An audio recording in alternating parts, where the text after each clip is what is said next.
नमस्कार, स्वागत है study with Ravi YouTube channel में। आज पढ़ेंगे बाल मनोविज्ञान के महत्वपूर्ण प्रश्न जो यूपी टेट, सी टेट और सुपर टेट के लिए महत्वपूर्ण प्रश्न होंगे। चैनल पर पहली बार आए हैं तो चैनल को सब्सक्राइब कर लीजिए और बेल आइकन ज़रूर दबा दें, जिससे कि आने वाले वीडियो का नोटिफिकेशन आप तक पहुंच सके।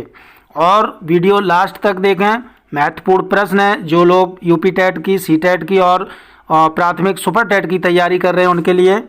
तो शुरू करते हैं। पहला प्रश्न है, मनोविज्ञान का संबंध प्राणी मात्र के व्यवहार के अध्ययन से है, जबकि शिक्षा मनोविज्ञान का क्षेत्र मानवीय व्यवहार के अध्ययन से है, या केवल शैक्षिक संस्थितियों में मानव व्यवहार से है, या ए और बी दोनों, उपरोक्त में से कोई नहीं। तो इसका सही आंसर हो जाएगा ए और बी दोनों। मात्र मानवीय व्यवहार के अध्ययन से है, केवल शैक्षिक संस्थितियों में मानव व्यवहार से है। अगला प्रश्न है, मनोविज्ञान शिक्षा के क्षेत्र में सहायता देता है तथा स्पष्ट करता है। शिक्षा के आदेशों का निर्माण कैसे किया जाए? शिक्षा के कौन से उद्देश्यों का निर्धारण करें? शिक्षा के उद्देश्यों की संभावना। शिक्षा के उद्देश्यों का निर्धारण कैसे करें? तो इसका सही आंसर हो जाएगा शिक्षा के उद्देश्यों की संभावना स्पष्ट करता है मनोविज्ञान शिक्षा के क्षेत्र में। अगला प्रश्न है, बाल्यावस्था में मस्तिष्क का विकास हो जाता है 60%, 80%, 90% या फिर 50%। तो इसका सही आंसर हो जाएगा बाल्यावस्था में जो मस्तिष्क का विकास है वो 90% हो जाता है। अगला प्रश्न है, विकास एक प्रक्रिया है, खंडित, निरंतर, पूर्ण या अपूर्ण। तो इसका सही आंसर है विकास जो है निरंतर चलने वाली प्रक्रिया है। ये कभी ना पूर्ण होता है और ना अपूर्ण होता है, ना खंडित होता है। अगला प्रश्न है, जब हम किसी भी व्यक्ति के विकास के विषय में चिंतन करते हैं तो हमारा आशय क्या होता है? उसकी कार्य क्षमता से होता है, उसकी परिपक्वता से होता है, उसकी शक्ति ग्रहण करने से होता है, या उपयुक्त सभी। तो इसका सही आंसर हो जाएगा उपयुक्त सभी। जब हम किसी व्यक्ति के विषय में चिंतन करते हैं तो हमारा आशय क्या होता है? उसकी कार्य क्षमता देखते हैं, उसकी परिपक्वता देखते हैं और उसकी शक्ति ग्रहण करने से होता है कि मतलब ये शक्ति ग्रहण करता है या नहीं। तो इसलिए इसका ऑप्शन हो जाएगा उपयुक्त सभी। अगला प्रश्न है, विकास के संदर्भ में मैकडूगल ने क्या कहा?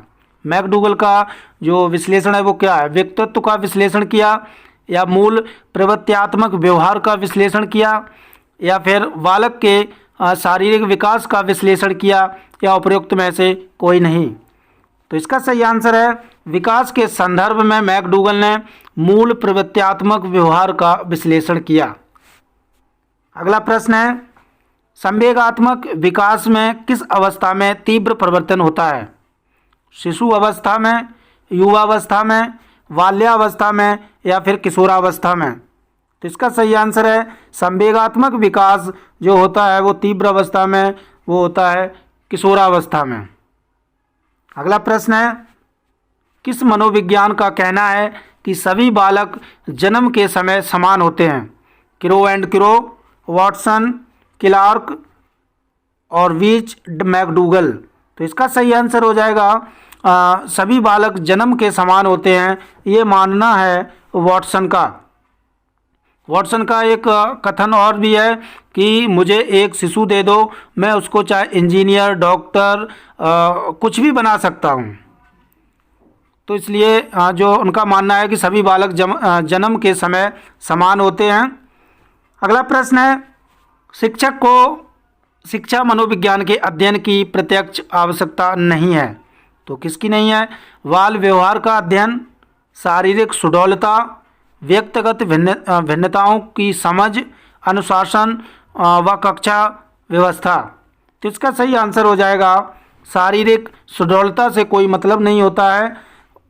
शिक्षक जो है बाल व्यवहार का अध्ययन करता है, व्यक्तिगत भिन्नताओं की समझ रखता है, अनुशासन व कक्षा व्यवस्था की आवश्यकता होती है, लेकिन शारीरिक सुडौलता से कोई मतलब नहीं होता है। अगला प्रश्न है, मनोविज्ञान को व्यवहार का विज्ञान किसने कहा? वुडवर्थ ने, वॉटसन ने, गैरिसन ने या फिर बोरिंग ने? तो इसका सही आंसर हो जाएगा मनोविज्ञान को व्यवहार का विज्ञान कहा है वॉटसन ने। अगला प्रश्न है, शैशवावस्था में बालक में पाया जाता है अनुकरण करना, सहयोग लेना, आश्रितता या इनमें से सभी? तो इसका सही आंसर हो जाएगा इनमें से सभी। शैशवावस्था बालक में पाया जाता है, अनुकरण भी करता है, दूसरे से सीखता भी है, सहयोग भी लेता है और दूसरों पर निर्भर भी रहता है। इसलिए इसके ऑप्शन हो जाएंगे, तीनों सही हो जाएंगे।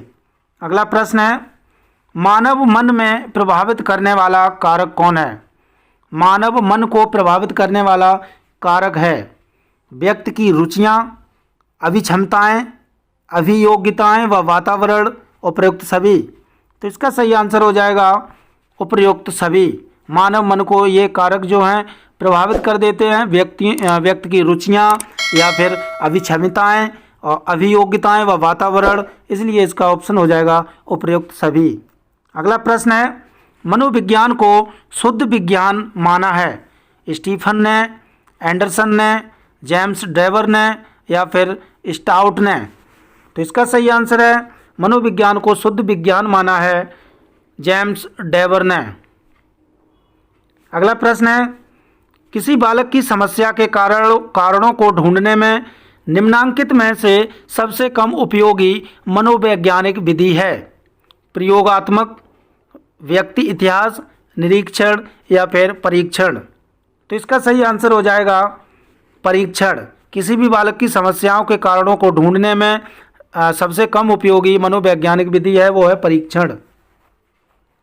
अगला प्रश्न है, शिक्षा मनोविज्ञान की प्रवृत्ति के संबंध में कहा जा सकता है? इसमें लचीलापन नहीं है, अति संकुचित है, इसमें व्यापकता नहीं है, यह सर्वव्यापी है तो सार्वभौमिक भी है? तो इसका सही आंसर हो जाएगा यह सर्वव्यापी है तो सार्वभौमिक भी है। शिक्षा मनोविज्ञान की प्रकृति के संबंध में ये कहा जा सकता है कि शिक्षा मनोविज्ञान की जो प्रकृति है वो सर्वव्यापी है और सार्वभौमिक भी है। तो ये थे महत्वपूर्ण 15 प्रश्न बाल मनोविज्ञान के। वीडियो अच्छा लगा है तो लाइक करें, सब्सक्राइब करें और शेयर ज़रूर करें प्लीज़। Thank you.